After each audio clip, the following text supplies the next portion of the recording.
ng buong Zarzuela na yan, ang pinaka-focus naman talaga, and I think some of the congressmen yesterday, parang ganun din yung pinopoint out.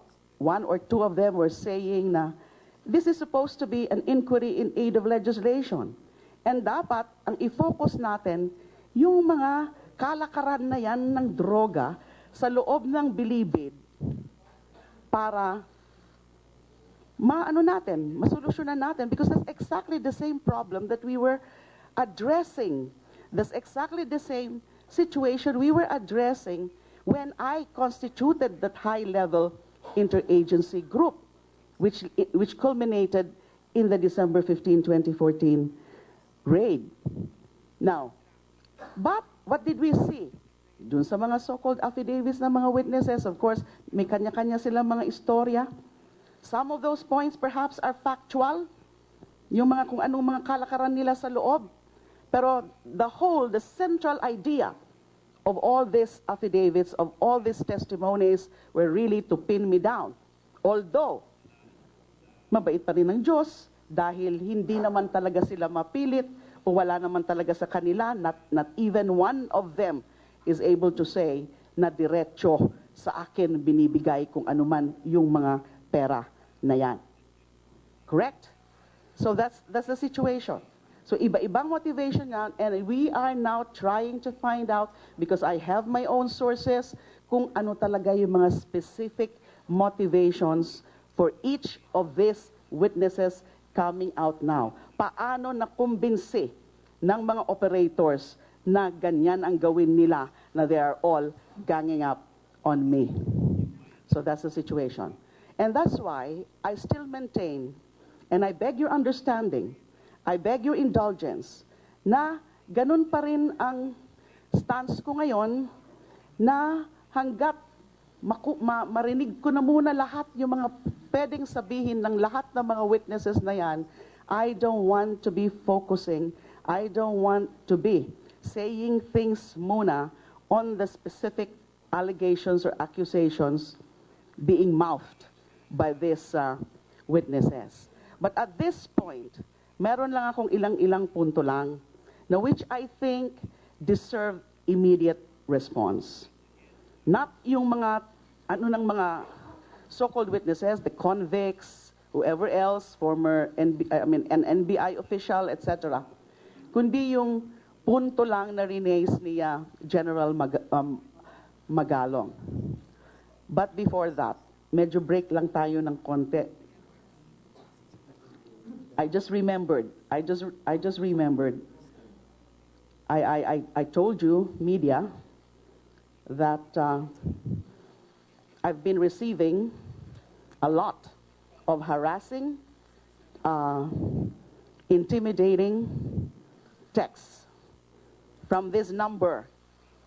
Kasi ito ang numero that the committee had so recklessly allowed to be publicly disclosed in the course of the inquiry the other day. I told you about it. I issued a statement in respect to that. Tuloy, hindi ko na magamit itong numero na to. Halos wala nang pumapasok na mga legitimate na mga text. Puro na lang mga pambabastos. Puro na lang mga pananakot. And even calls, non-stop. Although halos wala naman akong sinasagot, kasi kapag hindi ko naman kilala ang numero, hindi ko talaga sinasagot. Pero the fact na non-stop, lalo na nung isang gabi, I'm sure galing talaga sa mga kampo na yan. I mean, these are, by the nature of the text, by the nature of the messages, this could only come from these trawlers and from the Duterte fanatics. Random lang although baka maano tayo dito, masensor kung sasabihin ko talaga sa inyo kung ano ang mga laman nito. So I'll just choose the rather less offensive. Ito nga. Obscene nga itong una ko kaagad nakita.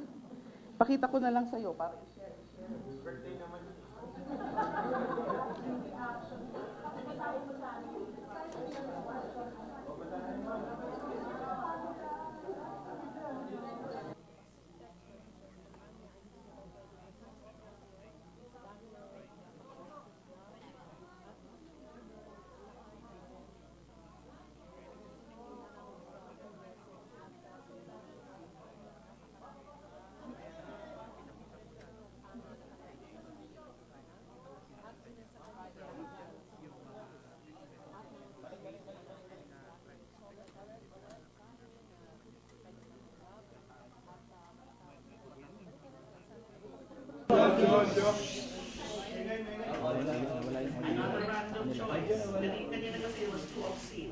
Ang kapal sa mukha mo, maiyak ka, magbasa ka sa net, at try mo magpagang tao, galit na sa'yo.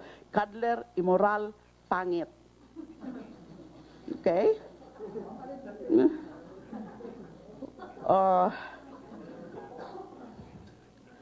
Hoy, De Limaw. As in halimaw, siguro to. Hoy, De Limaw, kailan ka magbabaril sa ulo mo? Kahit katiting, wala ka na bang konsensya at kahihiyan? Booking na booking ka na. Kaya kung kami sa'yo, magsabi ka na lang ng totoo at baka sakali bumaba pa yung kasong kakaharapin mo.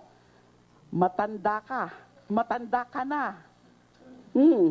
Konti na lang buhay mo sa mundo. Hindi ka ba natatakot mamatay ng makasalanan? Pwera lang kung pati sa impyerno gusto mo mapunta. That's just a random choice. Although, kasi hindi ko naman talaga binabasa na lahat. Kayo ba naman maka-receive ng almost 2,000 of such texts? Baka nabuwang na po kayo. Ikaw pala ang isa sa mga salot sa Pilipinas. Umamin ka na. Mahiya ka, uy. Ang dami pa, ang dami. Samples lang, no? I can probably show this to some of you. Nagbigay lang ako ng sample, and these were really my random, sobra. Meron pa mga mas sobra, mga mas obscene, mas threatening. Can you imagine that? And talking about ganyan, because acts of harassment. Anyway, I asked for the clearance to disclose this. Okay. Lalo na, nung nakita ko na ngayon sa dyaryo, page 12. Stop.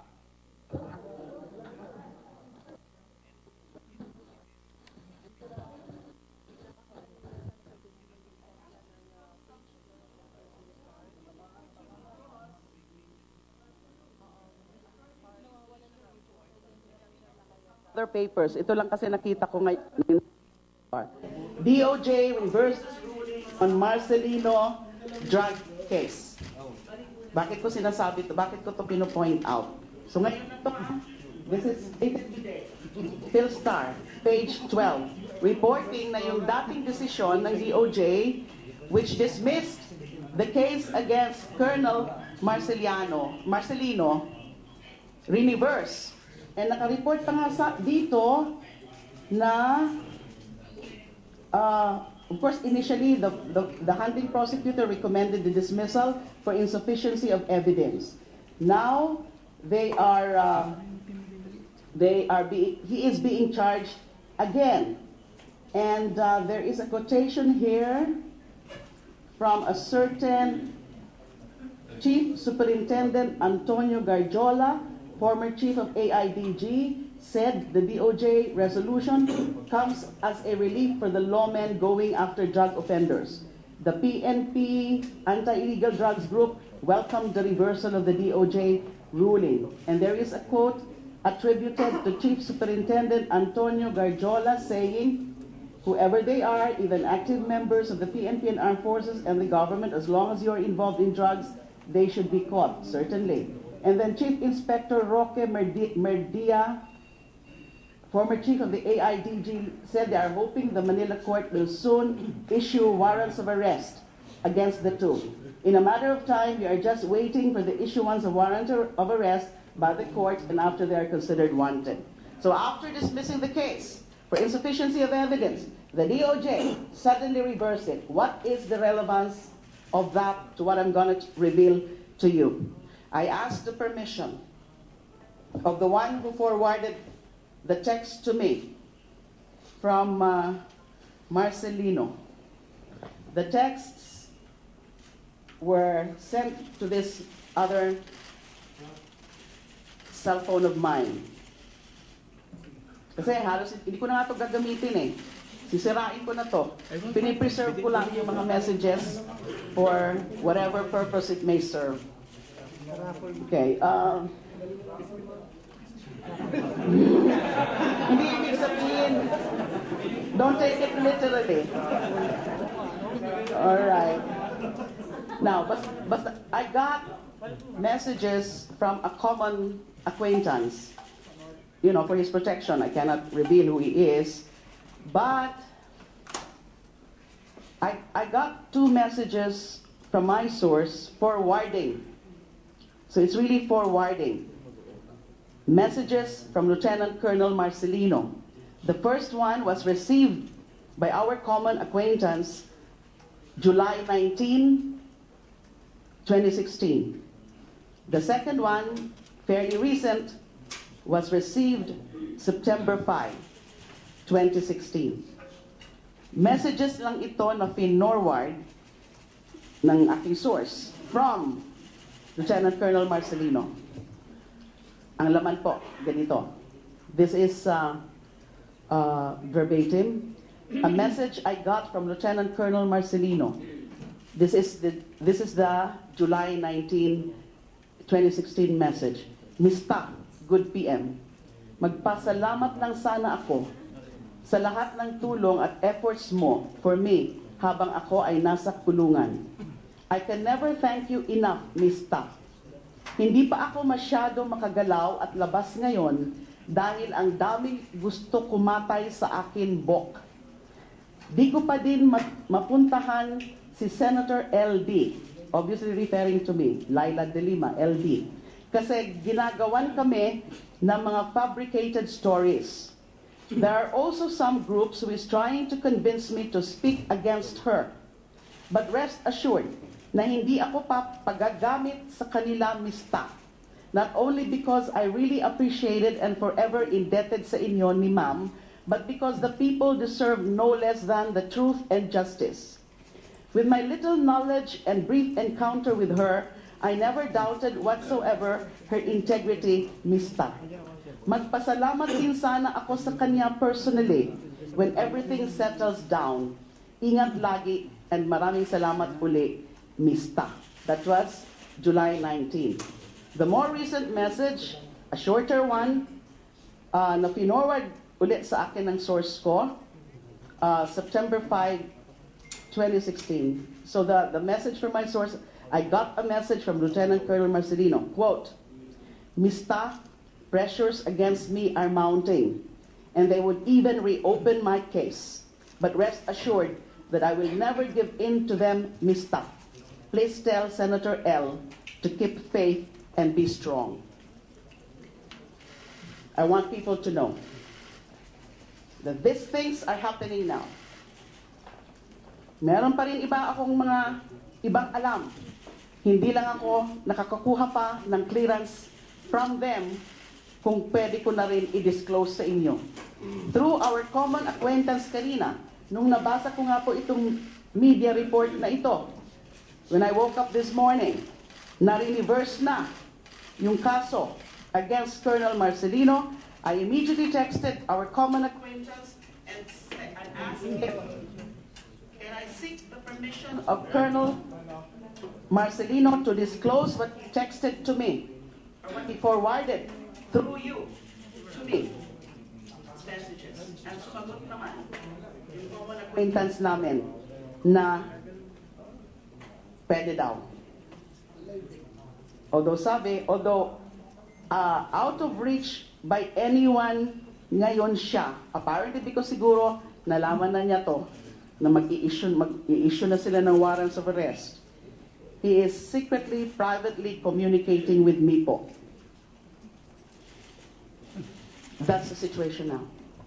As I said, meron pa hong ilang mga similar cases. They have been accessing certain personalities. Yung mga alam nila na dati kong mga nakakatrabaho. I think your question would be, why kaya ina-access si Colonel Marcelino at pinipilit siya to testify against me? He was part of the interagency as a representative of ISAF. I think it was one of those disclosed by General Magalong yesterday. Correct? If you review yung kahapon ni General Magalong. Kasi, some of the intel na mga nag-gather namin noon in the course of the interagency came from Colonel Marcelino. Of course, we have other sources. And another thing that was confirmed by General Magalong was, di ba, when he first approached me, may nakita siyang parang diagram o parang ano. That's proof na even before sumama sa amin si General Magalong and offered to also participate because meron siyang sariling oplan, we were already starting all of this, that we were already discussing the situation in Bilibid.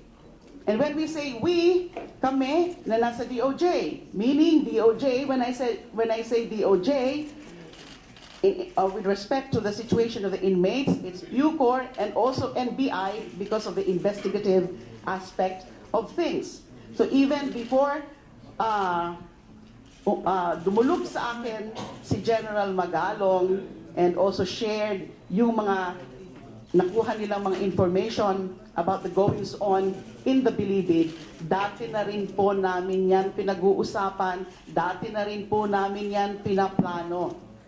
It is an interagency operation. Now on the point na during the final implementation of the raid, hindi nakasali si General Magalong and his group CIDG. May explanation po dyan. Although let me make it clear na hindi po accurate yung parang nagiging impression na naging etsapuera yung PNP. I think nasabi rin yan ni General Magalong na during the final implementation, aside from NBI, aside from Bucor, and then PIDEA, although yung mga use of K9, PNP was involved. NCRPO and other select units of PNP plus SAP. Nakalimutan lang banggitin ni General Magalong kahapon na may SAP. But I remember he mentioned select units of PNP and NCRPO. So, it's not true that PNP was out of the operations simply because CIDG under General Magalong then ay finally hindi kasama. But the whole operation, ang lead agency was still DOJ through NBI and Bucor. And that is one of the reasons kung bakit ultimately hindi ko ma-adopt yung pinopropose ni General Magalong na oplan na, you know, he said something about volunteering to be ground commander. I could not do that, especially when I discussed it already with kina Villasanta and also Bukayo. Na since Bucor is under DOJ, kailangan ang lead is really DOJ through Bucor and NBI. So kung ang magli-lead is PNP, hindi po naging acceptable yan kina General Bukayo. Yung pong sinasabi ni General Magalong na one time he was approached by Villasanta and Bukayo na ayaw, wag niyong ituloy ang raid and then can you arrange a meeting with, I'm not very sure about that. I don't know that. In the first place, I doubt about that. Pwede bang i-arrange to meet with SOJ? Why would he? I mean, he can meet me, he can talk to me anytime. And we did talk, we did meet many times because he was the Bucor director. So why all of a sudden he would say, i-schedule mo nga ako, he could very well go directly to me. So I'm not sure about that statement of General Magalong, much less yung sinasabi niya na kinausap siya at sasabihin na wag na lang mag-raid. Because in the final implementation of the raid, nandun siyempre yung Bucor component. Although the real lead unit in the entire raid was NBI, as personally led or supervised by me. So that is what I can remember. Yes.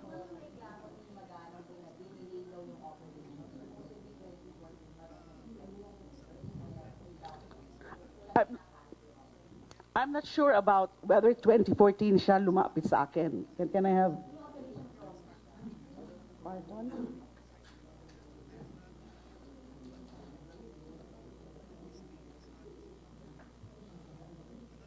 What did you say again?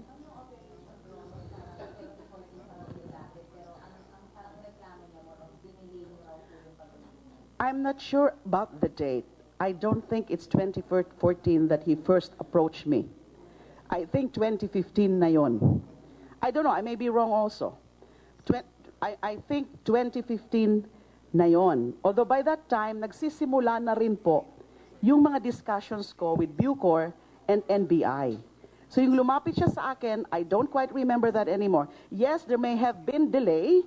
It's because nga, when I discussed this, took that matter with Villasanta and with Bucayo, and in fact, in some of those instances, present then si former Director Mendez for NBI, ay ganun ang sinasabi nila, ma'am, hindi ho pwede na PNP ang maging lead because this is Bucor, which is under DOJ. And I could sense that there was dynamics within and among these police officials.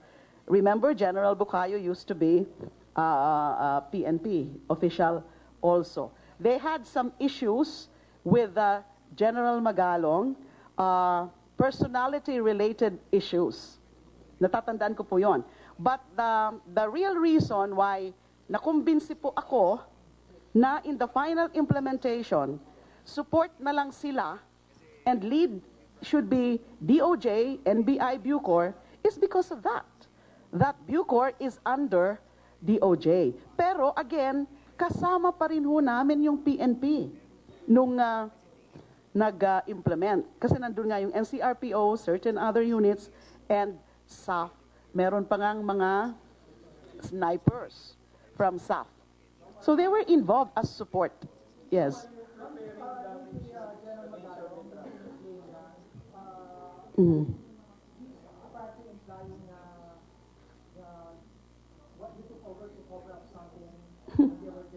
That's why I decided to speak to you now. That's why nothing like that's quite an outrageous insinuation. That's why I felt I have to react right away. Hindi ko na yan isasama dun sa sinasabi ko sa inyong, I'll just explain later. I had to react because what I've been reading and hearing, there are very unfair, unfounded insinuations. Na may insinuations na, what? Ano yun? Pakitang tao na lang yon, o hausyaw na lang yon, or what? Dahil may tinatago. General Magalong himself, remember, admitted that it was a very successful raid. And I can tell you that. It was a very successful raid at walang mga ganyan na mga furies. Yes. Yes.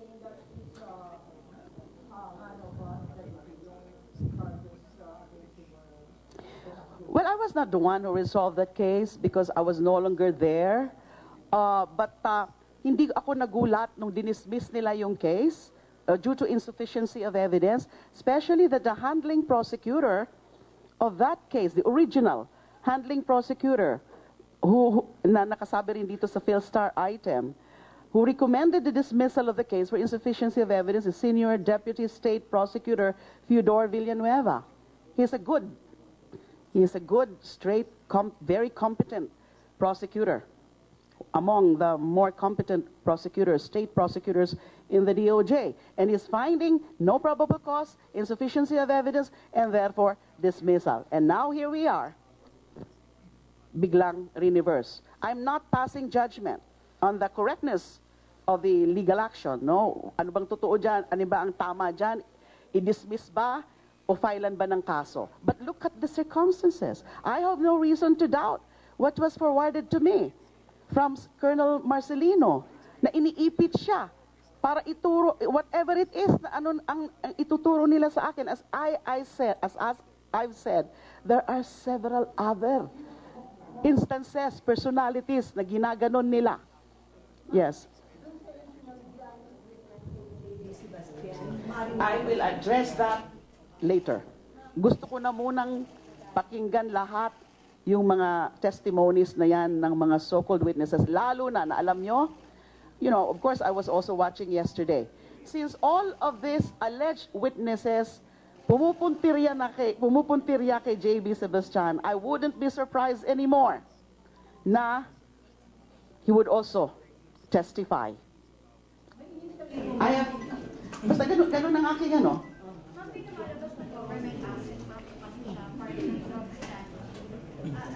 Yes. Yes.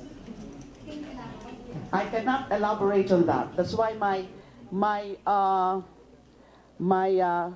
advice to the House Committee, if they are willing to take that advice, but I think they invited also sila Villasanta, Bukayo.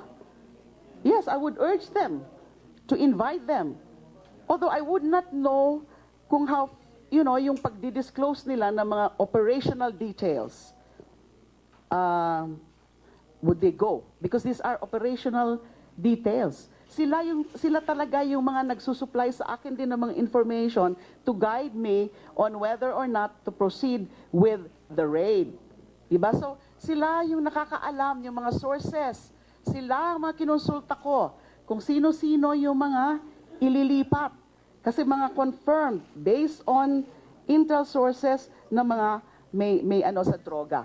So I would not want to further touch on that because as I said, I would want muna to hear out all of these so-called witnesses. The reason why I'm saying that he is an asset is because to dispel yung mga haka-haka na naman, yung mga malicious insinuations na the reason why hindi na muna siya sinama dun sa Bilibid 19 is because favored,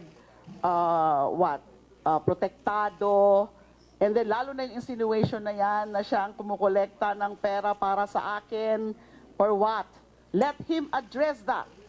If he wants to testify, let him address that. But and para lang to dispel that insinuation na kaya ganon hindi siya kaagad transfer is because kakontsaba namin or what, you know, the real kontsaba there is because nanggaling sa kanya yung mga ibang impormasyon. And the Bilibid 19, alam siguro nila yan. Baka patayin. But eventually, nung linipat na sila sa Bilibid 14, I was still being advised na wag na muna talaga siyang isama because of that. But sabi ko, no, we should include him. Kasi nagiging issue. May mga naririnig ako ng mga kung ano-ano. Diba? So we have to include him dyan sa Bilibid 19. So eventually, I mean sa Building 14. So eventually, linipat siya, especially during the time of Rainier Cruz, General Rainier Cruz. Sabi niyo po, these witnesses were presented maybe coerced, intimidated, or pushed to talk. Iba-iba. Aside from the text messages that you're getting, ano po pwede yung sabihin talaga directly that would say na talaga they're being coerced and intimidated? Ito kasi wala talaga akong clearance, so I don't want to really give so much detail. But remember what I also said in the privilege speech na may mga subjected to psychological torture. I know of a validated case na ganun. Linabas ng SAF, dinala sa ISAF. I won't tell you kung kailan to nangyari kasi baka matukoy nila kung sino yan. Kawawa naman. And then nung binalik, talagang signs of wala namang physical torture, but signs of psychological torture. And again, why? Why was he subjected to psychological torture? According to my source, pinipilit na naman na ituro ako. Are you taking legal action against your Yeah, I'm contemplating on this. In fact, sa dami kasi ng mga nangyayari ngayon, and then itong ginagawa sa akin na panggigipit, araw-araw, tumitindi yung paggigipit sa akin, I hardly have time and energy anymore to be thinking about myself and to be thinking about my next moves. But certainly, I'm mulling over several legal actions. Unang-una, writ of amparo, habeas data. I'm now a subject of persecution, and I'm no longer safe. I don't feel safe. The truth is, I'm not safe. Can I rely on the regular authorities in government? Can I rely now on PNP for my security? Can I rely now on NBI as my security? I mean, I'm referring to the institutions themselves. Can I rely on the AFP, again as an institution, to give me security? Alam niyo po siguro sagot dyan. So what is my choice? They're violating my rights. Right to security. Right to privacy.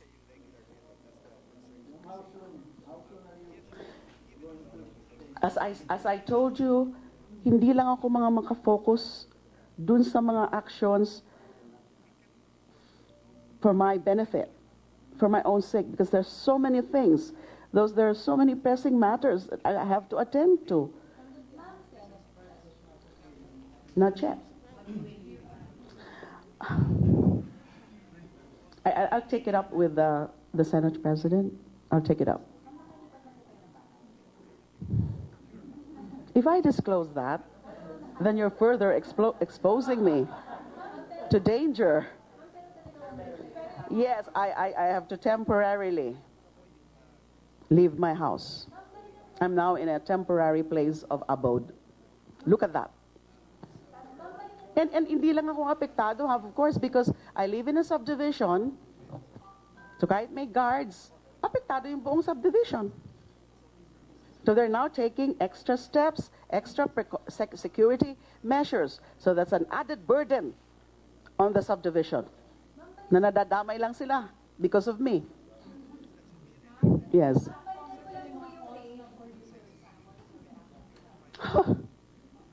Should I? Ako ang ginigipit nila sa mga walang katuturan na mga akusasyon nila, and then ako ang magre-resign. I don't want to speak further. Baka kung ano pang mga masabi ko, lalo magagalit ng mga yan. Yes.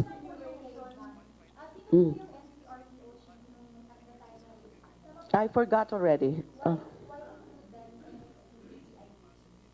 Hindi nga, because may issues kasi, dynamics. Yun ang impression ko kina General Bucayo. May issues sila related to the personality of General Magalong. And then apparently may dynamics. And therefore, PNP was still part, wag lang yung grupo ni General Magalong. Let General Bucayo, let Villasanta respond to that. I don't think so. Hindi pa ata. Di ba recent lang? I really don't know kung sino yung NCRPO noon. We can check it out. Yes.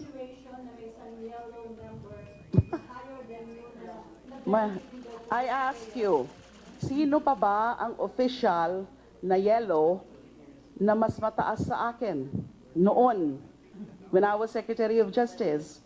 I was an alter ego of the President, and therefore the only one higher than me is President Pinoy himself.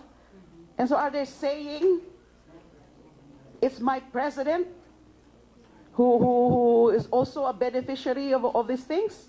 Of course not. You know Pinoy. I mean, very outlandish, very outrageous. So hindi ko na alam nang nangyayari. Masyado na silang nagiging confident sa sarili nila. They're becoming so reckless. They're resorting sa mga kwentong kutsero na ngayon. So mga, it's getting to be laughable. I would not know. Why don't you ask Secretary Aguirre? That also have reactions to his conduct I'll reserve that. Oh, I'll reserve that first to myself kasi baka ma-misinterpret po ako ng mga members ng House Committee. What I can say is that nakikita ko naman that the presiding, the chair, Congressman Umali is rather fair in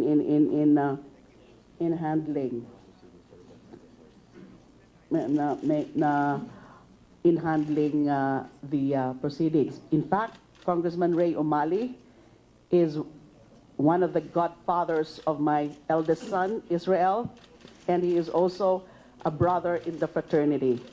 Pero hindi ko siyempre siya kinakausap ngayon purposely para wala hong masabi ang iba. I'm letting him, be on his own. Meron lang akong basahin muna, may inabot lang sa akin.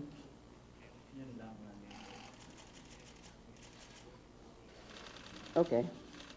Yeah, I must confirm also that I really I respect General Magalong. I see him as a very professional official.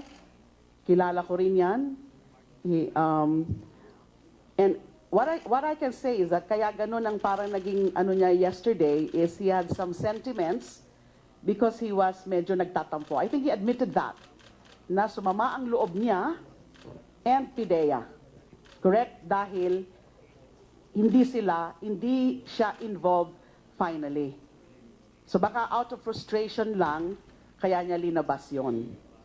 But other than that, I have no problem with General Magalong. I perceive him to be a professional official. Last questions, please.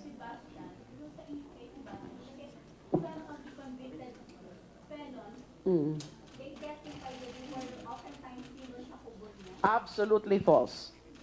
Oftentimes, ano yung mga insinuations na yan, I stayed there, what, hours? Ano na naman ang pinapalabas nila dyan? Okay. Not at all, not at all. That's completely false. That is very malicious. Kasama yan sa script nila para lalo nilang siraan ang pagkatao ko. Thank you so much. Ma'am, patingin ko ng dyaryo, ma'am. Ma'am, yung dyaryo Meron na naman. Ano na naman kaya yan? I have not seen that. So no comment muna because hindi ko pa nakikita. Thank you.